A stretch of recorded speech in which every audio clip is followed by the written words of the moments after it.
Right now, police in Denver are looking for a driver they say ran into 4 people and then took off. It happened just before midnight Saturday night at 18th and Wazee, right by Union Station. Police say the driver ran into 4 people and then just kept on going. Those 4 people went to the hospital with serious injuries. Police do say they're going to be okay. There's no description yet for the driver or car that hit them.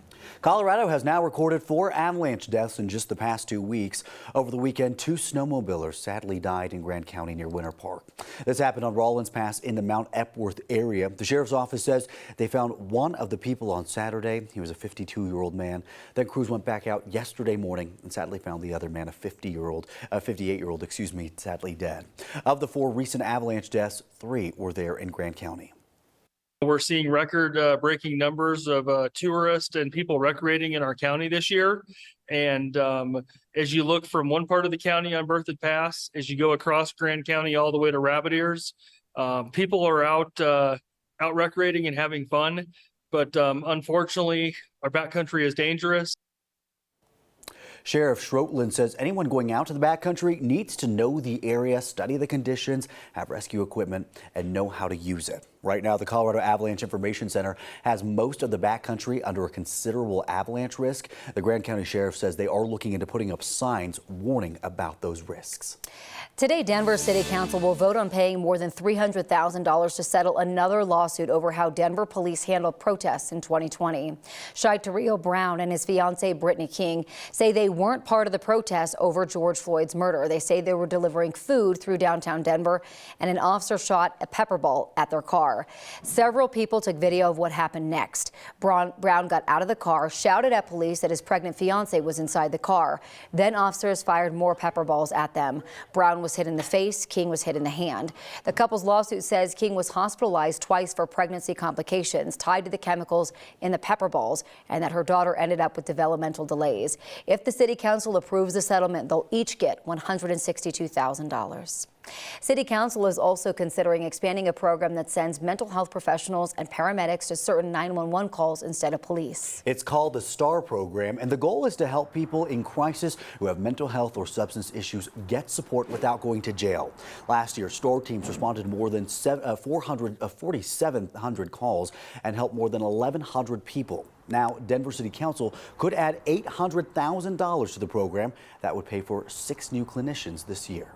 Right now, about 1,200 migrants are still staying in emergency shelters in Denver. The city has helped around 3,900 people in total over the past month. And now Denver's leaders are in trouble with mayors in other cities. The state claims about 70% of the people who come here don't plan to stay. So leaders say they helped get some buses to New York and Chicago, claiming they were leaving by choice. Chicago Mayor Lori Lightfoot and New York City Mayor Eric Adams are not happy about that. The mayor said in a statement this weekend that they told Colorado Governor Jared Polis that their shelters are full and asked him not to send people there. On Saturday, Polis's office said they wouldn't be sending any more buses. He says now that the bad weather is over, migrants should be able to travel without the state's help. Soon, access to the abortion pill will be expanded. The FDA will now allow large chain pharmacies and mail-order companies to offer the pills. And as 9 News reporter Jaleesa Irizarry explains, this could have a big impact on the Latinx community. How a decision is pictured is all about perspective. Today, an image of the Food and Drug Administration is something America Ramirez is happy to see. Yeah, this is a huge win in Color's book.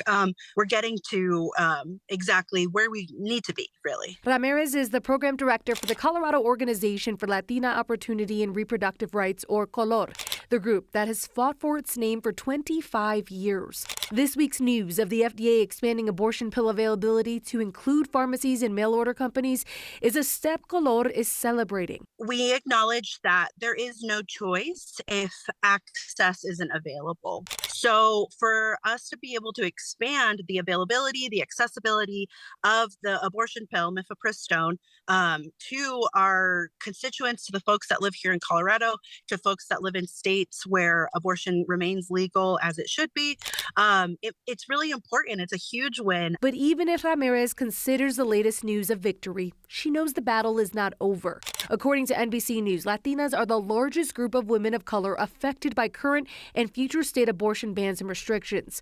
NBC reports more than 4 in 10 Latinas of reproductive age live in the nearly 24 states where officials are working to make abortion inaccessible. An image that shows Ramirez there is more work to do. We still have, a fight and work ahead of us, but we're excited to kind of bring our community with us to continue that fight. Jaleesa Rosari, 9 News.